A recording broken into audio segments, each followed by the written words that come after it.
अस्सलाम वालेकुम। मैं हूँ मनियार मोहम्मद ज़करिया और आज के हम इस लेक्चर में 12वीं जमात का सबक नंबर 5 सानवी माशी सरगर्मियाँ को समझेंगे।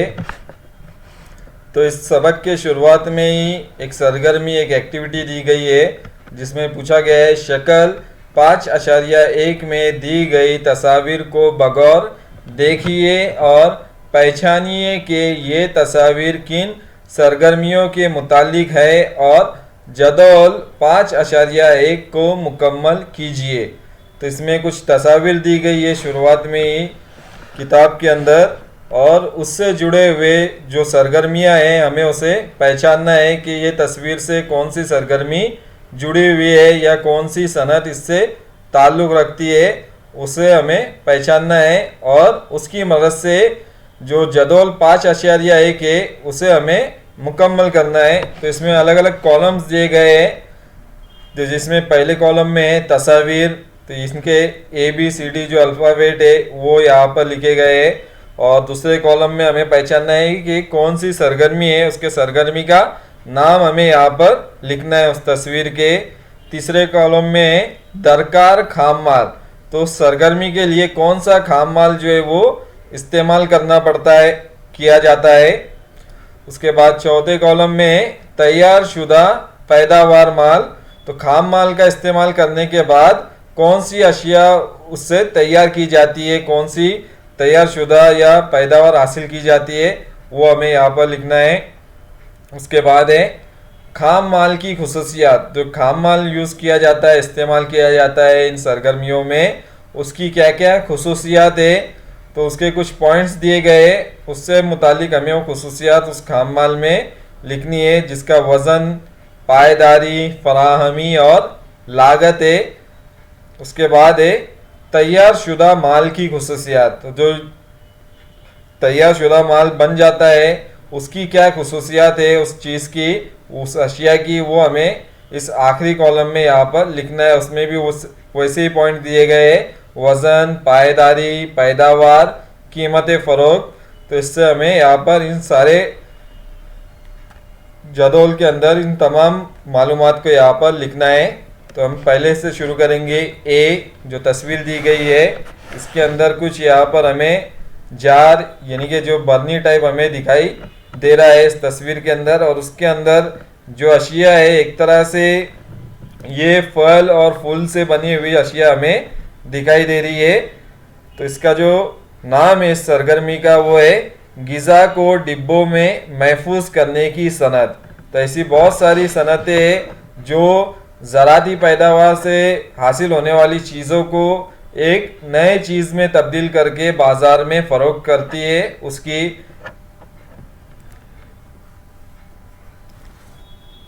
उसकी जो इस्तेमाल की सलाहियत बढ़ा देती है। जैसे कि फल हो गए, फूल हो गए, उनसे नई चीज़ें जो है वो तैयार करके बाज़ार में उन्हें फ़रोख्त किया जाता है। तो इस सरगर्मी के अंदर जो खाम माल इस्तेमाल किया जाता है वो है फल, साथ ही साथ फूल भी इसके अंदर आएंगे, जैसे कि अलग अलग चीज़ें इससे तैयार होती है। तो इनका खाम माल का इस्तेमाल करने के बाद फल और फूल से नई तैयार शुदा अशिया यहाँ पर तैयार की जाती है, जिसे जैसे कि जैम हो गया, जूस हो गया, शरबत हो गया, और भी मुख्तलिफ किस्म की चीज़ें जैसे कि अचार। तो इस तरह से ये चीज़ें इसमें तैयार की जाती है। खाम माल की खुसूसियात, तो इसमें जो खाम माल इस्तेमाल किया जाता है वो होता है फल, फूल वगैरह। तो ये जो खाम माल है ये वज़न घटने वाला खाम माल है, यानी कि जितना हम उसका इस्तेमाल देर से करेंगे उसका खाम माल का वज़न जो है वो कम होता जाएगा। तो इसलिए हम इसे वज़न घटने वाला खाम माल कहते हैं। और जल्द ख़राब होने वाला होता है फल और फूल जो है, ये जल्द ख़राब होने वाला खाम माल है, ये खाम माल की खुसूसियात है। उसके बाद जब तैयार शुदा माल हमें हासिल हो जाता है तो उसकी क्या खुसूसियात है वो इस कॉलम में लिखना है। तो इसकी पायदारी में इजाफा हो जाता है, यानी कि इसकी जो लाइफ रहती है, ड्यूरेबिलिटी, वो बढ़ जाती है। क्योंकि अगर हम बराह रास्त फल और फूल का इस्तेमाल करेंगे तो उसकी जो पायदारी है वो कुछ दिनों की होती है, लेकिन इसके अंदर जब तैयार शुदा माल उससे हासिल किया जाता है तो उसकी पायदारी में इजाफा हो जाता है और एक उसकी लाइफ जो है वो बढ़ जाती है। यानी कि जितने भी ये प्रोडक्ट है यहाँ पर इनकी एक्सपायरी डेट भी आती है इनके ऊपर कि वो कितने साल तक या कितने महीनों तक हम उसका इस्तेमाल कर सकते हैं। यानी कि इनकी इस्तेमाल करने की जो वक्त है उसमें इजाफा हो जाता है, पायदारी में इजाफा हो जाता है। उस पर बहुत सारे प्रोडक्ट पर लिखा हुआ रहता है best before 12 month, best before 18 month या उससे ज़्यादा भी हो सकता है। तो इस तरह से इनकी पायदारी में, तैयार शुदा अशिया की पायदारी में इजाफा हो जाता है खाम माल के मुकाबले में और ज़्यादा कीमतें फ़रोख्त है और इसकी कीमत में भी इजाफा हो जाता है। जो हमें तैयार शुदा अशिया हासिल होती है उसकी कीमत ज़्यादा मिलती है खाम माल के मुकाबले में। तो जितने भी खाम माल है उनकी कीमत कम रहती है तैयार शुदा माल के मुकाबले में, ये हमेशा याद रखना है। तो तैयार शुदा अशिया की कीमत हमेशा ज़्यादा रहेंगी खाम माल के मुकाबले में। उसके बाद है बी, तो इसके अंदर हमें एक तस्वीर के अंदर दिखाई दे रहा है, यहाँ पर वो है जौहरी का काम यहाँ पर किया जा रहा है जिसमें सोने का इस्तेमाल किया जा रहा है। अंगूठी दिखाई दे रही है, उस पर कारागिर जो है वो काम कर रहा है उसे बनाने का, तो इसको कहेंगे हम जौहरी। तो इसमें जो दरकार खामाल होता है वो होता है सोना, चांदी, हीरा और मुख्तलिफ किस्म के मोती वगैरह भी इसमें इस्तेमाल किए जाते हैं खाम माल के तौर पर। तो ये इसमें मादनियात का इस्तेमाल किया जाता है, सोना, चांदी, हीरा। और इससे जो तैयार शुदा अशिया हमें मिलती है वो होते हैं जवाहरात। तो इसमें मुख्तलिफ किस्म के जवाहरात जो रहते हैं वो हमें हासिल होते हैं। खाम माल की खुसूसियात देखिए अगर हम, तो ये कम वजनी रहती है और इनकी कीमत भी जो रहती है खाम माल की वो ज़्यादा रहती है। इससे हम अगर खाम शक्ल में भी बेचे सोने को, चांदी को, हीरे को, तो उसकी कीमत हमें बाज़ार में ज़्यादा मिलेंगी और उसकी ज़्यादा पायदारी रहती है। खाम माल की भी पायदारी ज़्यादा रहती है क्योंकि ये जल्द ख़राब होने वाली शय नहीं है। सोना चांदी जो है बिल्कुल वो ख़राब नहीं होता है, उसकी कीमत जो रहती है और उसकी जो खुसूसियात जो रहती है मादनियात की उसके अंदर उसी वैसे ही बरकरार रहती है, उसमें कोई कमी नहीं आती है, ना ही उसमें जंग लगता है। सिर्फ उनकी शाइनिंग जो रहती है वो कम हो सकती है, चमक कम हो सकती है, लेकिन उसको पॉलिश करने के बाद फिर से उनकी चमक वापस आ जाती है। तैयार शुदा माल की खुसूसियात, तो तकरीबन यकसा वज़न रहता है, यानी कि जो खाम माल का वज़न रहता है, तो जब तैयार शुदा अशिया हमें हासिल होती है दोनों का वज़न तकरीबन एक जैसे रहता है। मिसाल के तौर पर अगर हमने 10 ग्राम सोने का इस्तेमाल किया तो हम उससे 10 ग्राम वजनी जवाहरात का जो है उससे हम हासिल कर सकते हैं या थोड़ा कम हो सकता है, लेकिन तकरीबन एक जैसा ही वज़न रहता है तैयार शुदा अशिया का और कीमत फ़रोख्त ज़्यादा रहती है इसकी खाम माल के मुकाबले में। जब जवाहरात तैयार हो जाते हैं तो उस पर अलग अलग तरह के चार्जेस लगते हैं, टैक्स लगता है, जैसे कि मजूरी हो गई जिसे हम मजदूरी कहते हैं कारागिर की, वो उसमें लग जाती है, उस कीमत में इजाफा होता है। मुख्तलिफ किस्म के टैक्स उसमें देना पड़ते हैं ख़रीदने के लिए जवाहरात। तो इस तरह से कीमत फ़रोख्त जो रहती है जवाहरात की बहुत ज़्यादा पाई जाती है। उसके बाद है सी, तो इसके अंदर हमें तस्वीर में दिखाई दे है न्यूक्लियर पावर प्लांट है यहाँ पर, जिसे हम एटमी तवानाई का मंसूबा कहेंगे उर्दू के अंदर, या जौहरी तवानाई का मंसूबा भी हम इसे कह सकते हैं। तो इसके अंदर एटमी तवानाई के मंसूबे के अंदर जो खाम माल इस्तेमाल किया जाता है वो है यूरेनियम का इस्तेमाल इसके अंदर किया जाता है और इस खाम माल से जो अशिया तैयार होती है वो होती है बिजली, इलेक्ट्रिसिटी इससे तैयार की जाती है। तो खाम माल की खुसूसियात देखेंगे यानी कि यूरेनियम की खुसूसियात देखेंगे हम, तो इसकी ज़्यादा पायदारी लागत होती है, यानी कि बहुत ज़्यादा ये कीमती एक मादनियात है। यूरेनियम जो है ये हर जगह हमें आसानी से नहीं मिलती है, इसकी बाज़ार में कीमत बहुत ज़्यादा रहती है। दुनिया के सबसे कीमती मादनियात में से एक यूरेनियम भी है, तो ये आसानी से नहीं मिलती है और इसकी कीमत बहुत ज़्यादा रहती है खाम यूरेनियम की। उसके बाद है कम वजनी होती है और ज़्यादा पायदारी रहती है, यानी कि ये जल्द ख़राब भी नहीं होती है, ज़्यादा वजनी रहती है। तैयार शुदा माल की खुसूसियात, तो इसकी कीमत फ़रोख्त ज़्यादा रहती है। इसमें कीमत फ़रोख्त जो रहती है बहुत ज़्यादा, कीमती बिजली के बिल वगैरह जो देखिए, अगर हम बहुत ज़्यादा बढ़ते जा रहे हैं तो बिजली जो है बहुत कीमती है, तो इसलिए इसकी कीमत भी बहुत ज़्यादा रहती है तैयार शुदा माल की, और ज़्यादा पायदारियत होती है, ज़्यादा दिनों तक इससे बहुत ज़्यादा बिजली तैयार की जाती है। थोड़े से यूरेनियम से ही बहुत ज़्यादा बिजली इससे तैयार की जाती है, और इसमें पैदावारी खर्च भी, लागत भी बहुत ज़्यादा आती है। जहाँ पर एटमी तवानाई के मंसूबे तामीर किए जाते हैं वहाँ पर उसको बनाने के लिए भी पैदावारी लागत बहुत ज़्यादा रहती है, क्योंकि यहाँ पर हिफाजती इकदाम बहुत करने पड़ते हैं, क्योंकि यूरेनियम जो मादनियात है ये एक रेडियो एक्टिव मादनियात है, जिससे रेडियो एक्टिव शुआएं जो है वो खारिज होती है। अगर यहाँ पर लीकेज वगैरह हो जाए इनका, यूरेनियम का, तो बड़े पैमाने पर लोगों की मौत हो सकती है, माहौल को नुकसान हो सकता है। तो इसमें हिफाजती इकदाम भी बहुत ज़्यादा करने पड़ते हैं, इसलिए इसमें पैदावारी लागत भी बहुत ज़्यादा आती है एटमी तवानाई के मंसूबे के अंदर। उसके बाद है डी, तो इस इमेज में हमें जहाज़ दिख रहा है और जहाज़ साजी का काम हमें यहाँ पर दिखाई दे रहा है। तो इस सरगर्मी का नाम है जहाज़ साजी की सनत। तो जहाँ पर जहाज़ साजी का काम किया जाता है उसे हम कहेंगे जहाज़ साजी की सनत। और जहाज़ साजी की सनत को जो खाम माल की ज़रूरत होती है वो होता है लोहा और फौलाद, खाम माल के तौर पर इस्तेमाल किया जाता है इस सनत में, और उससे जो तैयार शुदा पैदावार मिलती है होती है जहाज़ हमें मिलता है। खाम माल की खुसूसियात, तो खाम माल की खुसूसियात जो है ये ज़्यादा वजनी रहता है, लोहा और फौलाद बहुत ज़्यादा वजनी खाम माल है, और ज़्यादा पैदावारी लागत भी लगती है इसके अंदर। इस खाम माल को हासिल करने के लिए पैदावारी लागत भी ज़्यादा होती है। इसके बाद है तैयार शुदा माल की खुसूसियात, तो इसमें पायदारी, इसमें महंगी पैदावार होती है, यानी कि जहाज़ साजी, जहाज़ जो बन जाता है तो बहुत ज़्यादा महंगा रहता है, और उसको बनाने का जो अमल है उसमें भी बहुत ज़्यादा सरमाए की ज़रूरत पेश आती है। तो इसमें ज़्यादा सरमाया लगता और उसकी कीमत फ़रोख्त भी फिर ज़्यादा होती है, यानी कि बहुत ज़्यादा कीमत में ये जहाज़ जो है वो फ़रोख्त किए जाते हैं, कई करोड़ों की उसकी कीमत होती है, और उससे मुनाफा भी ज़्यादा मिलता है। इसके बाद है ई, तो यहाँ पर हमें कुछ मजदूर जो है वो तामीरी काम करते हुए दिखाई दे रहे हैं। तो ये जो सनत है ये तामीराती काम की सनत, जिनमें मुख्तलिफ किस्म के तामीरी काम किए जाते हैं। तो इसमें जो खाम माल का इस्तेमाल किया जाता है वो है फौलाद और सीमेंट, खाम माल के तौर पर यहाँ पर इस्तेमाल किए जाते हैं।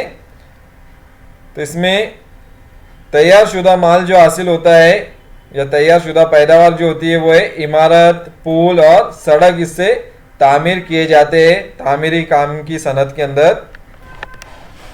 खाम माल की खुसूसियात, तो इसमें जो खाम माल इस्तेमाल किया जाता है वो है फौलाद और सीमेंट है, जो ज़्यादा वजनी होता है। तो ये ज़्यादा वजनी खाम माल इसमें इस्तेमाल किया जाता है, और ज़्यादा पैदावारी लागत भी लगती है इन खाम माल को हासिल करने के लिए, पैदावारी लागत ज़्यादा लगती है फौलाद और सीमेंट के लिए। उसके बाद है तैयार शुदा माल की खुसूसियात, तो कीमत फ़रोख्त ज़्यादा रहती है, क्योंकि ये इसकी पायदारी भी ज़्यादा बढ़ जाती है। तो अगर हम देखें इमारतें और पुल और सड़क बनाने की ये एक महंगी पैदावार है, बहुत ज़्यादा सरमाया इसमें लगता है, इसलिए इनकी कीमत फ़रोख्त भी ज़्यादा होती है। इसके बाद है एफ, तो ये जो इस तस्वीर है इससे मुख्तलिफ किस्म के कपड़े जो हमें यहाँ पर दिखाई दे रहे हैं, कपड़ों से बनी हुई चीज़ें हमें दिखाई दे रही है। तो इसमें इस सरगर्मी का नाम है कपड़े से बनने वाली अशिया। तो इसमें मुख्तलिफ किस्म की अशिया बनाई जाती है कपड़े से, और इसमें जो खाम माल यूज़ किया जाता है, इस्तेमाल किया जाता है वो है कपास और ऊन का इस्तेमाल इसमें किया जाता है खाम माल के तौर पर।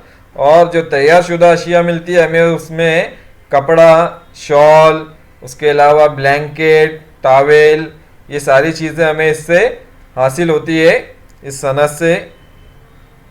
तो खाम माल की खुसूसियात देखिए अगर हम, तो ये ज़्यादा वजनी खाम माल होता है इसके अंदर कपास, और उनका वज़न बहुत ज़्यादा होता है और ज़्यादा पैदावारी लागत भी होती है। इनको बनाने की लागत भी जो है बहुत ज़्यादा आती है। उसके बाद है तैयार शुदा माल की खुसूसियात। तो ये जब अशिया तैयार हो जाती है तो इसका वज़न कम हो जाता है, ये कम वजनी होती है और ज़्यादा पायदारियत रहती है, यानी कि बहुत सालों तक ये टिक सकती है, बहुत सालों तक हम इसका इस्तेमाल कर सकते हैं और कीमत फ़रोख्त भी ज़्यादा होती है। खाम माल के मुकाबले में इसकी कीमत फ़रोख्त बहुत ज़्यादा मिलती है बाज़ार के अंदर। उसके बाद है जी। तो इस तस्वीर के अंदर मशीन दिखाई गई है यहाँ पर, और उस मशीन को ऑपरेट करता हुआ यहाँ हमें एक ऑपरेटर भी दिखाई दे रहा है। तो इस सनत को हम कहेंगे मशीन और आलात की सनत। तो इसमें जो खाम माल इस्तेमाल किया जाता है वो है फौलाद, और जो तैयार शुदा पैदावार होती है वो है मशीनरी। तो ऐसी बहुत सारी सनतें हैं जो मुख्तलिफ किस्म की मशीनें बनाती है, और उन मशीनों के मुख्तलिफ किस्म के काम होते हैं, अलग अलग तरीक़ों से उनका इस्तेमाल किया जाता है। तो इसमें तैयार शुदा अशिया जो होती है पैदावार, वो मशीनरी और आलात होते हैं मुख्तलिफ किस्म के। खाम माल की खुसूसियात।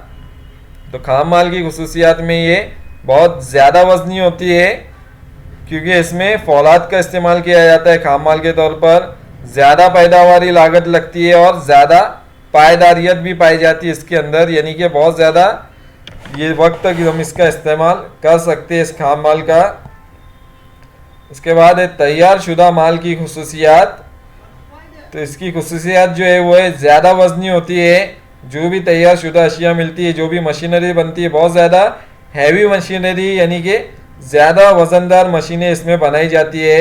उसकी ज़्यादा पायदारियत भी होती है, बहुत ज़्यादा सालों तक हम उसका इस्तेमाल कर सकते हैं उन मशीन का, और कीमत फ़रोख्त भी इसकी ज़्यादा रहती है, बहुत ज़्यादा कीमत में ये फ़रोख्त की जाती है बाज़ार के अंदर।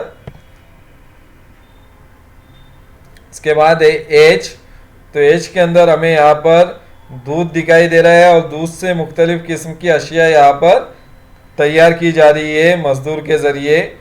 तो इस सनत को कहेंगे हम दूध से बनने वाली अशिया की सनत। जो एच में दिखाई दे रही है तस्वीर के अंदर वो है दूध से बनने वाली अशिया की सनत। तो इसमें जो दरकार खाम माल है वो है दूध। दूध का इस्तेमाल इसमें खाम माल के तौर पर किया जाता है, और दूध का इस खाम माल के तौर पर इस्तेमाल करने के बाद उससे जो तैयार शुदा पैदावार हासिल होती है वो है मक्खन, पनीर, मिठाई, और भी बहुत सारी दूध से दूसरी चीज़ें भी बनती है, वो भी हम यहाँ पर लिख सकते हैं। तो मक्खन, पनीर, मिठाई, ये चीज़ें यहाँ से हमें हासिल होती है दूध से बनने वाली सनत के अंदर। खाम माल की खुसूसियात। तो ये जल्द ख़राब होने वाला खाम माल होता है। दूध जो है ये बहुत जल्द ख़राब हो जाता है, और कम पैदावारी लागत होती है दूध की, बहुत कम पैदावारी लागत में हम उसे हासिल कर सकते हैं दूध को। तैयार शुदा माल की खुसूसियात। तो जो तैयार शुदा अशिया हासिल होती है हमें, चाहे वो मक्खन, पनीर, मिठाई या और भी कोई दूसरी चीज़ हो, तो वो भी जल्द ख़राब होने वाली तैयार शुदा अशिया होती है, यानी कि ये भी मिठाई वगैरह भी बहुत जल्द ख़राब हो जाती है। दूध से बनने वाली चीज़ें बहुत जल्दी ख़राब हो जाती है, चाहे वो खाम माल की तरह इस्तेमाल करे या फिर उससे जो बनने वाली तैयार शुदा अशिया भी होती है वो भी बहुत जल्द ख़राब होती है, और कीमत फ़रोख्त उसकी ज़्यादा होती है। दूध के मुकाबले में जो दूध से बनने वाली चीज़ें है उसकी कीमत फ़रोख्त ज़्यादा होती है बाज़ार के अंदर। तो ये तमाम तस्वीर दिए गए है, और उससे मुतालिक हमने इस टेबल को, इस जदवल को यहाँ पर मुकम्मल किया है। अभी हम जुग्राफियाई वजाहत देखेंगे। गुज़िश्ता सबक में हमने इब्तदाई माशी सरगर्मियों की मालूमात हासिल की, जिनसे बराह रास्त पैदावार कुदरती वसाइल से हासिल की जाती है। तो पिछले सबक में हमने इब्तदाई माशी सरगर्मियों की मालूमात हासिल की थी, जिनमें जो भी पैदावार होती है वो बराह रास्त हम कुदरत से हासिल करते हैं, कुदरती वसाइल का इस्तेमाल करते हैं हम।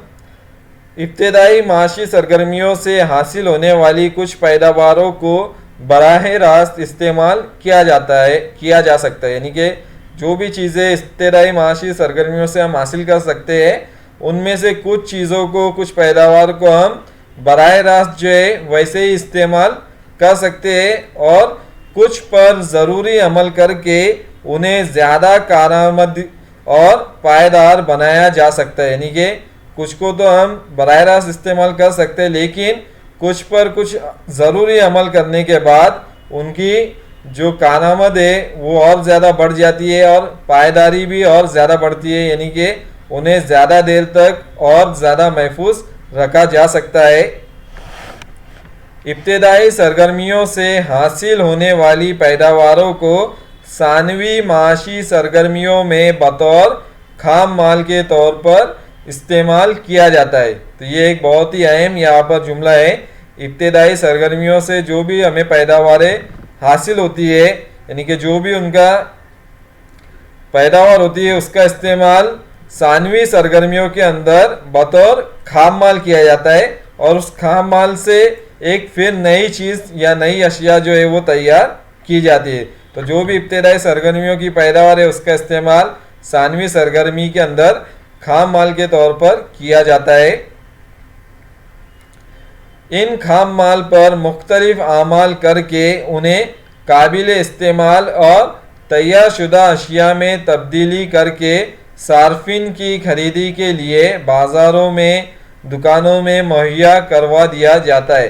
तो उन खाम माल पर मुख्तलिफ आमाल करके जो हमें इब्तदाई सरगर्मी से हासिल हुए थे, उस पर मुख्तलिफ आमाल करके उन्हें और ज़्यादा काबिल इस्तेमाल और तैयार शुदा अशिया में तब्दील किया जाता है, और उन्हें सार्फिन तक बाज़ारों के ज़रिए पहुँचाया जाता है। सानवी सरगर्मियों में कुदरती तौर पर हासिल शुदा अशिया को तैयार शुदा और काबिल कदर अशिया में तब्दील किया जाता है। तो सानवी सरगर्मियों में जो अहम काम अंजाम दिया जाता है वो है कुदरती तौर पर जो चीज़ें हमें हासिल होती है उसको तैयार शुदा और काबिल कदर अशिया में तब्दील किया जाता है। सानवी सरगर्मियों की वजह से अशिया की अफादियत, कद्र व कीमत और पायदारी में इजाफा होता है। तो सानवी सरगर्मियों में मुख्तलिफ अमाल करने के बाद जो अशिया की अफादियत होती है और कद्र व कीमत जो होती है और पायदारी में इजाफा हो जाता है, यानी कि उनकी कीमत में भी इजाफा हो जाता है जो हमें इब्तदाई सरगर्मियों से पैदावार हासिल होती है। मसलन अगर देखिए हम, तो जो कपास जो है ये हमें इब्तदाई सरगर्मियों से हासिल होता है। कपास एक फसल है जो ज़राअत के ज़रिए हमें इब्तदाई सरगर्मियों से हासिल होती है, लेकिन इसकी कीमत जो है वो कम होती है। लेकिन उस पर सनत के अंदर आमाल करने के बाद, मुख्तलिफ़ किस्म के आमाल करने के बाद उसे धागे में तब्दील किया जाता है, जिससे उसकी कीमत जो है वो बढ़ जाती है। जब उससे कपास से धागा तैयार किया जाता है, उसकी कीमत में इजाफा हो जाती है, उसकी कदर कीमत बढ़ जाती है, और उस धागे से ही फिर हम कपड़ा तैयार करते हैं और भी उसकी कीमत में फिर इजाफा हो जाता है। तो इस तरह से सानवी सरगर्मियों के अंदर जो भी इब्तदाई सरगर्मियों से चीज़ें हासिल होती है उस पर अमल किया जाता है, और उससे नया चीज़ तैयार करने के बाद उसकी कीमत जो है वो और ज़्यादा बढ़ जाती है, ज़्यादा मुनाफा मिलता है। इसी तरह से अगर हम देखें कानकुनी, तो कानकुनी के अंदर से हमें खाम लोहा हासिल होता है। तो कानकुनी जो है ये इब्तदाई सरगर्मी है, और हम कानकुनी के ज़रिए हासिल होने वाले खाम लोहे का इस्तेमाल हम बराह रास्त नहीं कर सकते।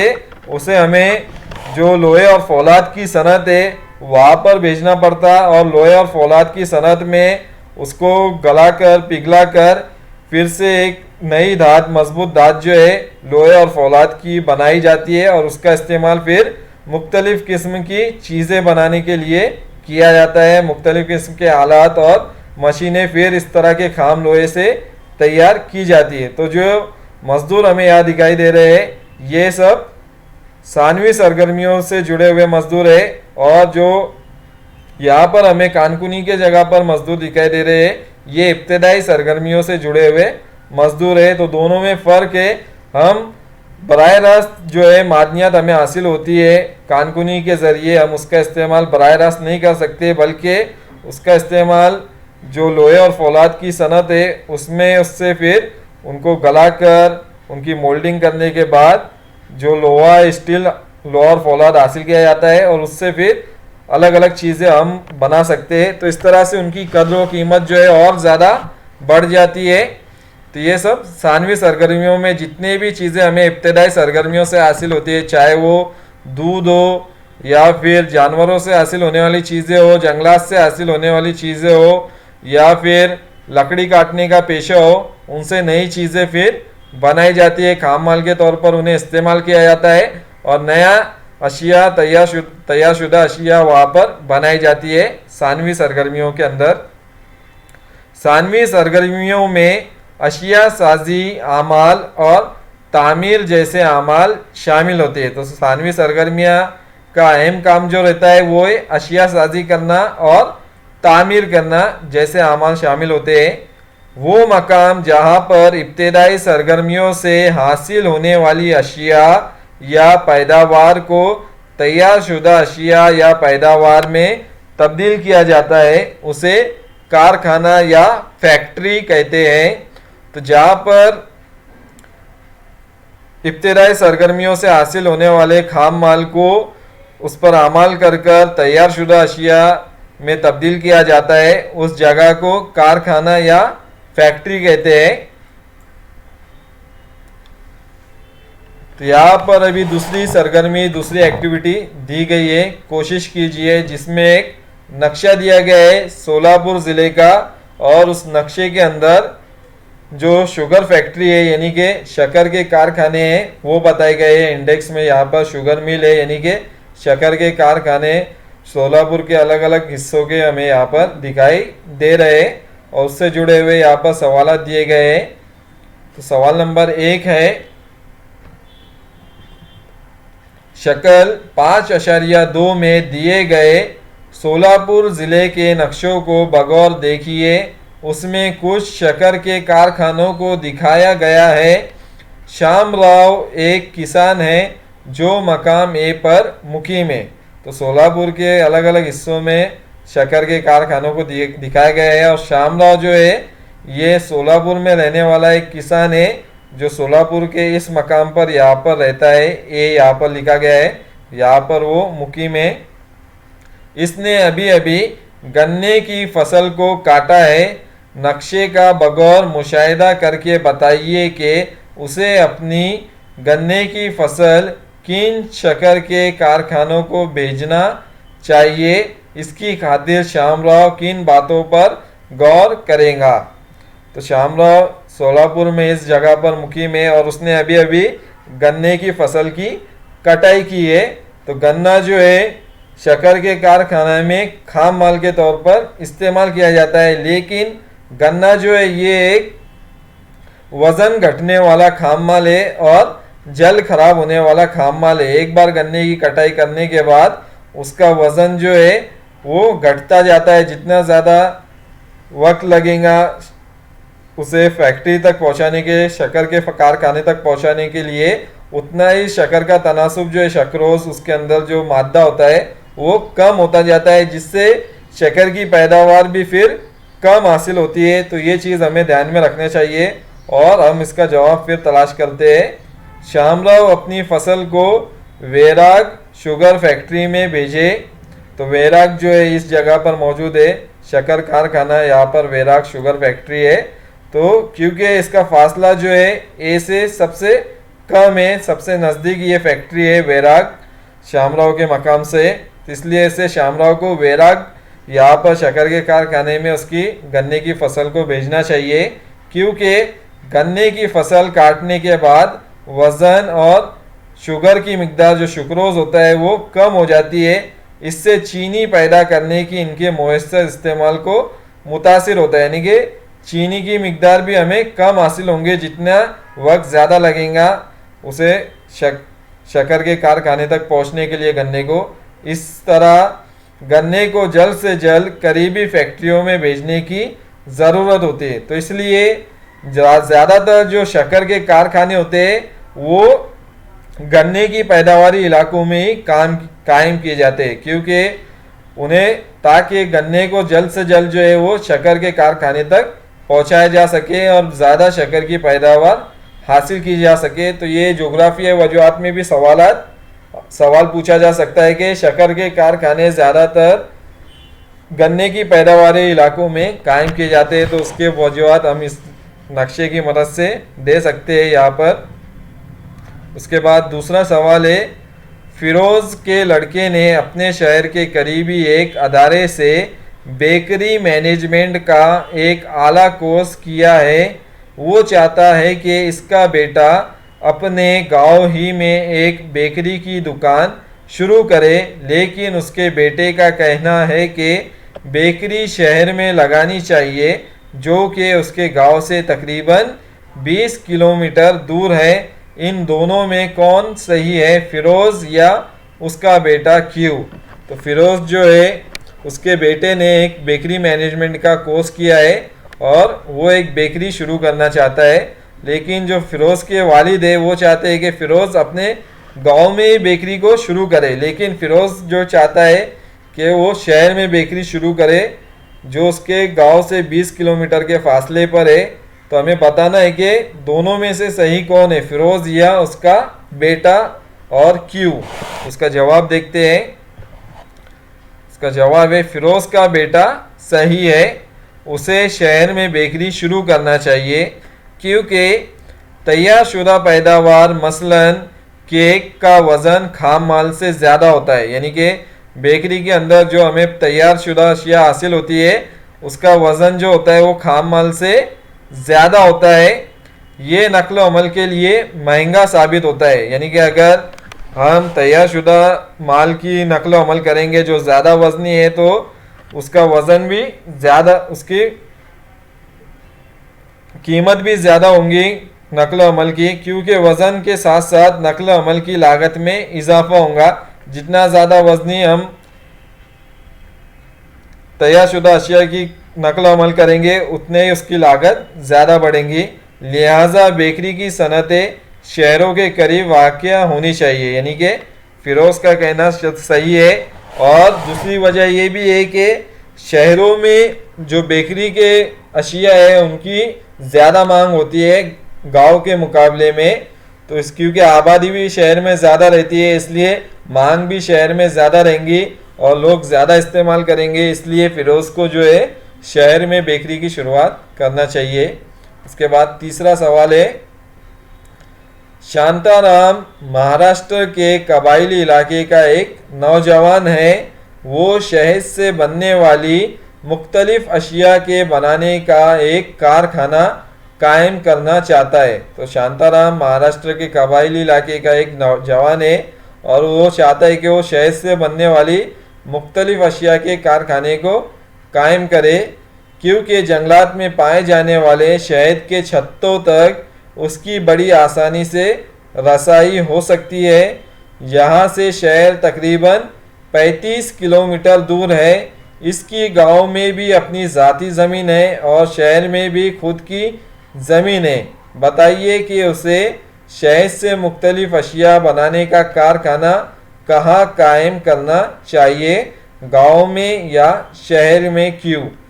तो शहद से बनने वाली मुख्तलिफ अशिया की सनत शांताराम ने कहाँ पर शुरू करना चाहिए, गांव या शहर में?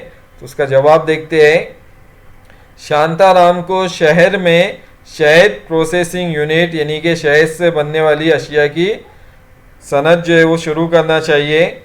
हनी कॉम्स यानी कि जो शहद का छत्ता है उससे 2 तैयार शुदा मसनूआत मिलेंगी। जो छत्ते होते हैं उससे 2 से शांताराम को तैयार शुदा मसनूआत मिलेंगी, शहद और मोम जिसे हम वैक्स कहते हैं।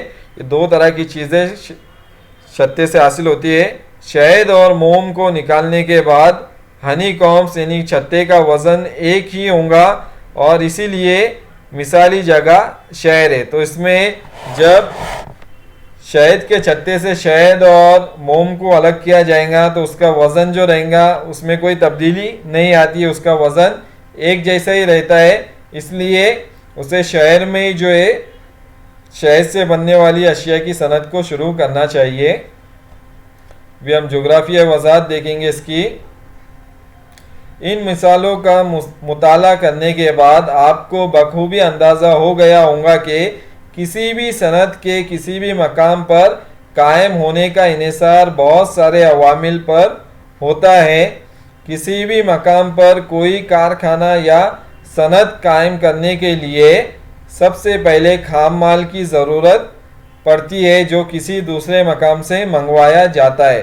तो हमें किसी भी मकाम पर सनत की शुरुआत करने के लिए मुख्तलिफ़ किस्म के अवामिल का देखना ज़रूरी है, उनके बारे में जानकारी होना ज़रूरी है। हम किसी भी इलाके में सनत को कायम नहीं कर सकते, उस पर बहुत सारे अवामिल असरअंदाज होते हैं सनत के महल वकूफ़ पर। किसी भी मकाम पर कोई कारखाना या सनत कायम करने के लिए सबसे पहले खाम माल की ज़रूरत होती है। अगर हमें सनत को कायम करना है तो सबसे पहले हमें खाम माल की ज़रूरत पड़ेगी जिसका इस्तेमाल करके हम तैयार शुदा अशिया हासिल कर सकते हैं। तो ये खाम माल जो है किसी दूसरे मकाम से मंगवाया जाता है, यानी कि नकल अमल के ज़रिए हम किसी दूसरे भी मकाम से खाम माल को मंगवा सकते हैं। हम ये बात अच्छी तरह जानते हैं कि सनतों में लगने वाले खाम माल इब्तदाई माशी सरगर्मियों का पुख्ता माल होते हैं, यानी कि जो इब्तदाई सरगर्मियों से अशिया हासिल होती है, जो पुख्ता अशिया हासिल होती है, उसका इस्तेमाल हम सानवी सरगर्मियों में खाम माल के तौर पर करते हैं। खाम माल की खुसूसियात और तैयार शुदा माल की खुसूसियात भी सनतों के महल वकूफ़ पर असरअंदाज होती है।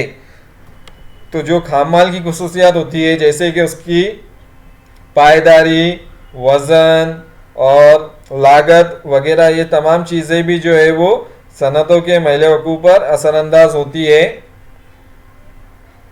मसलन शक्कर साजी की सनत में गन्ना बतौर खाम माल इस्तेमाल होता है। गन्ना एक वज़न घटने वाला खाम माल है। गन्ने की कटाई के फ़ौरन बाद उसका वज़न कम होना शुरू हो जाता है। इसका असर उससे हासिल की जाने वाली शक्कर की मिकदार पर भी पड़ता है। जैसे मैंने पहले ही बताया जवाब के अंदर कि गन्ना जो है जल्द ख़राब होने वाला खाम माल है और एक बार कटाई होने के बाद उसका वज़न जल्दी से जल्द कम होना शुरू हो जाता है। इसलिए गन्ने की कटाई के फ़ौरन बाद उसे जल्द अज जल्द करीब के शक्कर के कारखानों तक पहुंचाना निहायत ज़रूरी होता है। इसीलिए शक्कर के कारखाने खाम माल के ज़ख़ीरे यानी गन्ने के खेतों से करीब कायम किए जाते हैं। इसके बरखिलाफ बेकरी की सनतों में तैयार शुदा माल यानी केक का वज़न उसके लिए इस्तेमाल होने वाले खाम माल से ज़्यादा वज़नी होता है, यानी कि केक जब तैयार होता है तो उसका वज़न ज़्यादा होता है उसमें इस्तेमाल किए जाने वाले खाम माल के मुकाबले में।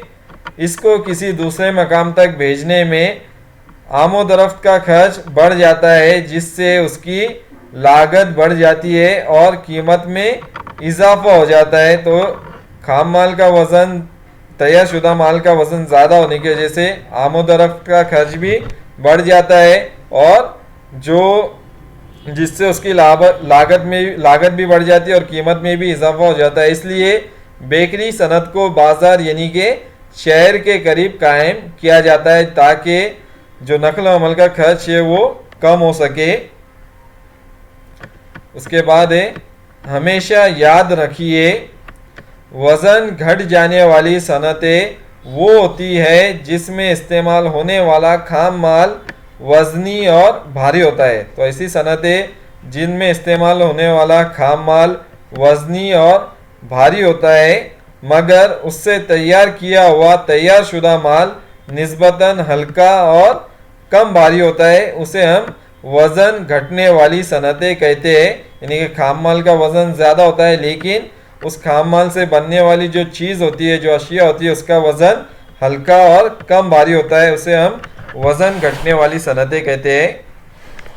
इसके बरक्स वज़न बढ़ जाने वाली सनतें वो सनतें होती है जिसमें इस्तेमाल होने वाले खाम माल वज़न में हल्का होता है मगर उससे तैयार करदा तैयार शुदा माल वजनी और भारी होता है। यानी कि ऐसी सनतें जिनमें खाम माल का वजन हल्का होता है, लेकिन उस खाम माल से बनने वाली जो अशिया या चीज़ होती है उसका वजन ज़्यादा और भारी होता है, तो उसे हम वजन बढ़ने वाली सनतें कहते हैं, जिसमें तैयार शुदा अशिया का वजन बढ़ जाता है खाम माल के मुकाबले में। वजन घटने वाली सनतों को खाम माल के ज़ख़ीरे के करीब और वजन बढ़ जाने वाली सनतों को बाजार के करीब कायम किया जाता है। यानी कि ऐसी सनतें जिनमें वजन घटता है तो उसमें ऐसी सनतों को खाम माल के ज़ख़ीरे के करीब कायम किया जाता है, और ऐसी सनतें जिनमें वजन बढ़ता है यानी कि वजन बढ़ जाने वाली सनतों को बाजार के करीब में कायम किया जाता है, ताकि नकलो अमल का खर्च जो है वो कम हो सके। गुज़िश्ता वक्तों में फासले और वज़न बढ़ जाने की वजह से आमदोरफ़्त का खर्च बढ़ जाता है। यानी कि जो तैयार शुदा अशिया का जितना फैक्ट्री से बाजार तक फासला ज़्यादा होगा और जितना वज़न ज़्यादा रहेगा उतना ही आमदोरफ़्त का खर्च भी ज़्यादा होता है। इसलिए जब सनतें कायम की जाती है तो ये तमाम चीज़ों को जो है मद्देनज़र रखकर ही सनत की जो है लोकेशन, मकाम, महल वक़ूअ को जो है वह उस लिहाज से सनत का इंतखाब किया जाता है कि किस मकाम पर सनत को कायम किया जाए। तो आज के लेक्चर में इतना ही। शुक्रिया।